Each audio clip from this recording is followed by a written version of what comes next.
이번에는 28장 회계 변경과 오류 수정에 대한 내용들을 보도록 하겠습니다. 자, 일단은 우리가 이제 회계 변경이 있는데, 회계 변경은 일반적으로 인정된 회계 원칙에서 이제 다른 또 인정되는 회계 원칙으로 변경하는 걸 말합니다. 이 회계 변경은 회계 정책의 변경과 회계 정책의 변경과 회계 추정의 변경으로 나누어져요.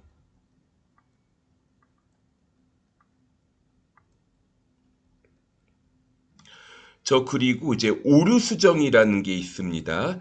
그래서 이번에 이제 우리가 다룰 거는 회계 변경, 회계 정책의 변경과 회계 추정의 변경 어떤 것들이 있는지 살펴보고 그 다음에 이 두 가지의 회계 처리 방법 그리고 이제 마지막으로 오류 수정을 다뤄보도록 할게요. 먼저 회계 정책의 변경, 흔히 말하는 회계 처리 방법을 바꾸는 것을 말합니다. 그래서 어떤 것들이 회계 정책의 변경인지 좀 사례들 정리를 좀 해볼게요. 재고자산 평가 방법의 변경, 그리고 유형자산이나 투자부동산 있죠. 무형자산도 그렇고, 이거 평가를 할 때 원가 모형과 재평가 모형으로 나누어지죠.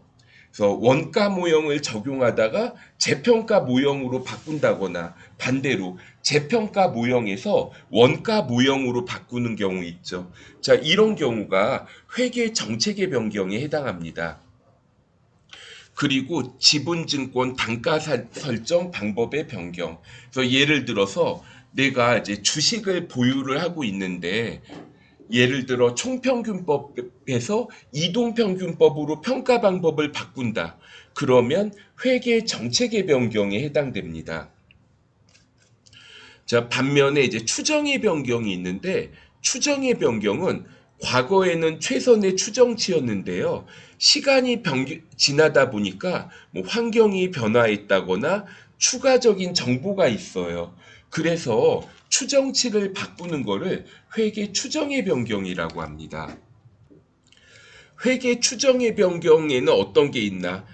예를 들어 대손상각률 변경. 내가 전에는 매출 채권의 1%만큼 회수를 못할 줄 알았는데 아니야. 2%를 못 받을 것 같아. 그리고 주의하실 점. 다른 평가 방법 변경하는 게 정책의 변경이었는데 감가상각 방법의 변경은 회계 추정의 변경에 해당됩니다. 그러니까 예를 들어 우리 회사가 정액법으로 감가상각을 하고 있었는데 정률법으로 바꾼다? 정액법. 이거 유형자산의 가치가 일정하게 줄어들 줄 알았는데 이게 아니야. 초창기에 많이 줄어들고 나중에 적게 줄어들어. 이런 이제 형태가 달라지게끔 이제 추정하는 걸로 봅니다. 감가상각 방법의 변경, 추정의 변경이고 유형자산을 상각이 끝났을 때 잔존가치, 내용연수 변경, 회계 추정의 변경, 그리고 재고자산의 진부와 판단과 관련된 것도 회계 추정의 변경에 해당이 돼요. 그러면 이제 회계 처리 방법은 어떻게 할 것인가? 먼저 회계 정책의 변경은 소급법으로 처리합니다. 예를 들어 보도록 할게요. 예를 들어 2000X1년 2000X1년과 2000X2년도에는 재고자산을 선입선출법으로 평가했다고 예를 들어 볼게요.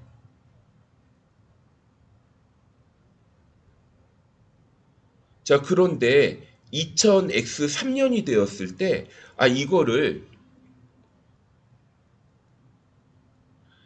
이동평균법으로 바꾼다고 예를 들어 보도록 하겠습니다. 그러면, 이거 어떻게 해야 되겠어요? 이거 처음부터, 이 경우에, 2000X1년, 2000X2년에도 이동평균법을 적용했더라면 이동평균법을 자 적용했을 때 자, 비교 재무제표를 재작성합니다.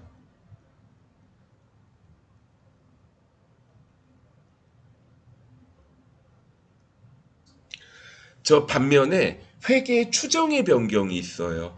회계 추정의 변경은 전진법으로 처리합니다. 과거 재무제표를 수정하지 않는데, 자, 예를 들어 보도록 하겠습니다. 자, 처음에 내가 기계장치를 5천만 원에 취득했어요. 내용연수 10년, 정액법 상각, 잔존가액 0이라고 가정해 볼게요.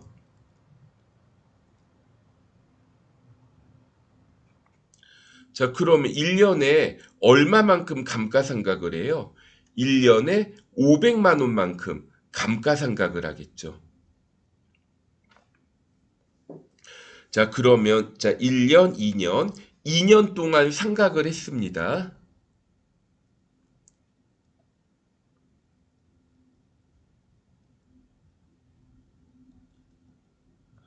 자, 2년 동안 감가상각을 하면 이제 500만 원씩 두 번 감가상각을 했으니까 장부 금액이 4천만 원이 되겠네요. 자, 그다음 이제 4번. 이렇게 이제 장부 금액 4천만 원인 상태에서 이거 알고 보니까 내용 연수가 10년이 아니라 4년이래. 그럼 이제 남은 내용 연수가 2년이 되는 거죠.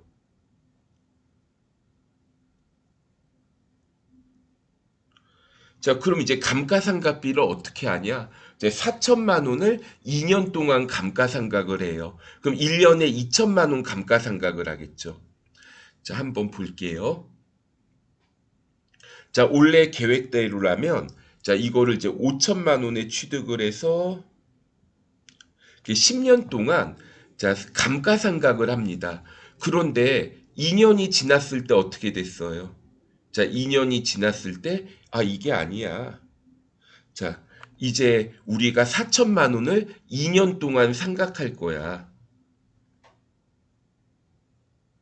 그러면 2천만 원, 2천만 원 이렇게 상각할 수가 있겠네요. 자, 그러면 자, 우리가 아까 전에 다시 정리.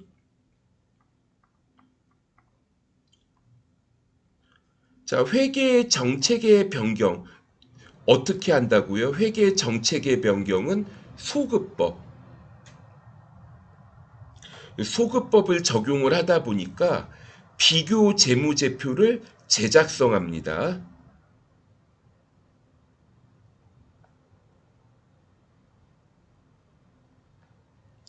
자, 반면에 회계 추정의 변경은 어떻게 써요?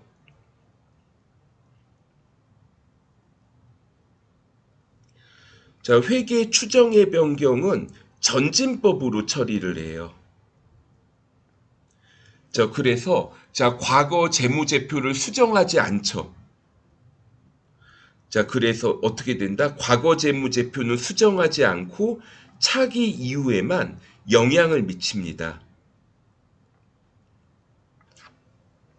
차기라고 하지 말고 단기 이후라고 하는 게 더 좋을 것 같네요. 단기 이후에만 영향을 미친다. 그럼 여러분들이 언뜻 보기에 회계 정책의 변경과 회계 추정의 변경 둘 중에 어느 게 쉬워 보이나요? 회계 추정의 변경이 더 쉬워 보이죠? 자, 만약에 회계 정책의 변경인지 회계 추정의 변경인지 구분이 불가능할 때는 모두 회계 추정의 변경으로 봅니다. 자, 오류 수정은 전년도 또는 그 이전에 자, 오류를 단기에 발견을 해요. 그래서 이제 수정을 하게 되는 거 단기의 오류 아닙니다. 정기 또는 그 이전의 오류를 단기에 발견해서 수정하는 건데 자, 원칙적으로 소급법을 적용하여 처리해요. 이 부분이 일반 기업 회계 기준과 국제 회계 기준이 조금 차이가 있네요. 일반 기업 회계 기준이라고 하면 중대한 오류, 중대하지 않은 오류를 나눠서 처리를 했는데 국제회계 기준은 전부 그러니까 중대한 오류처럼 보고 소급법을 적용하여 처리를 합니다. 자, 예제 한번 보도록 할게요. 자, 가장 옳은 것은 자, 재무제표 표시가 비교 표시되는 경우에도 자, 중요한 오류 이거 비교 재무제표 제작성해야 되죠. 필요는 없다. 잘못됐고 문제는 옳은 거 물어봤습니다. 2번이 맞죠. 자, 정기의 오류는 그 기간의 손익이 아니라 비교 재무제표를 제작성하죠.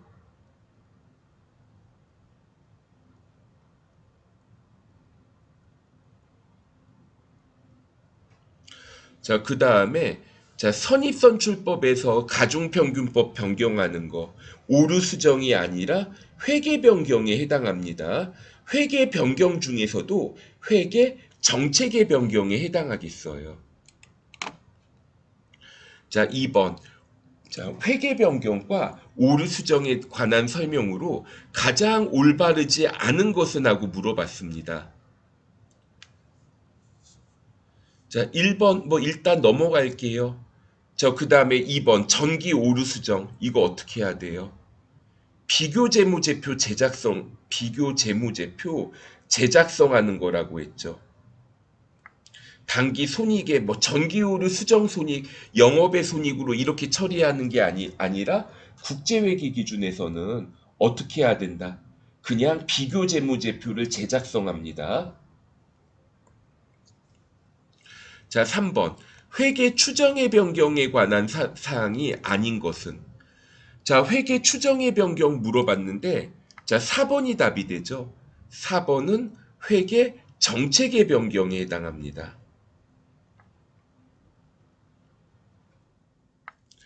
자, 4번 추정의 변경이 아닌 거 이것도 마찬가지로 재고자산은 회계 정책의 변경이고 5번 회계 정책의 변경이 아닌 거 재고자산 그 다음에 지분증권 그리고 원가 모형 재평가 모형 이런 것들이 회계 정책의 변경이었고 자, 그러면 여기에서 잔존 가치의 변경은 회계 추정의 변경에 해당이 돼요.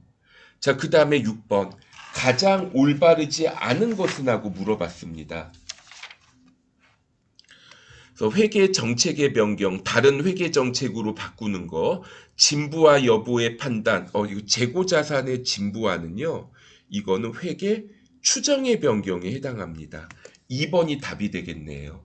여기까지 우리가 살펴봤고요. 다음에는 회계 변경의 회계 처리에 대해 보도록 할게요.